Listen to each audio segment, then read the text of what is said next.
Balance advantages.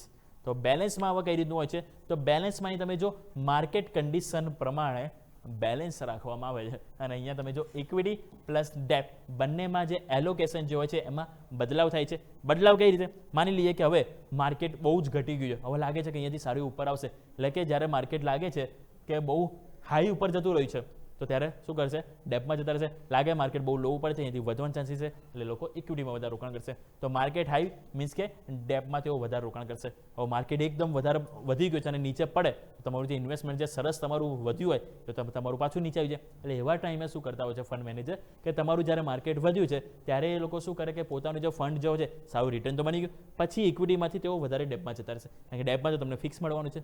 Clear. અને અહીંયા જ્યારે માર્કેટ લો હોય છે ત્યારે તેઓ ઇક્વિટીમાં વધુ રોકાણ કરતા હોય છે.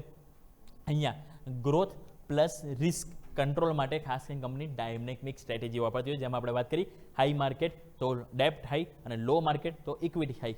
ક્લિયર. અને જે રિટર્ન જે છે ખાસ કરીને બેલેન્સ હોય છે અને જે માર્કેટ કન્ડિશન પર અહીંયા જે બેલેન્સ જે રાખવાનું હોય છે એની ઉપર આધારિત હોય છે. અહીંયા પણ આપણે લાઈવ એક્ઝામ્પલ જોઈએ અત્યારે હાલ કરંટ ફંડ પ્રમાણે તો એ તમે જુઓ HDFCનું બેલેન્સ એડવાન્ટેજ મ્યુચ્યુઅલ ફંડ છે, તો હાઇબ્રિડનો પાર્ટ છે. અહીંયા તમે જો ઇક્વિટી કેટલું છે 68.22%. હવે ડેપ શું છે 28.12% છે અને અધર જે છે એ 3.65% રાખવામાં આવ્યું છે.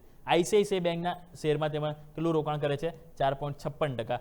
L&Tમાં તેમનું રોકાણ કેટલું છે 2.34%. હવે government securities means debt portion આવી ગયો, તો ગવર્મેન્ટ સિક્યોરિટીઝમાં 2.23%.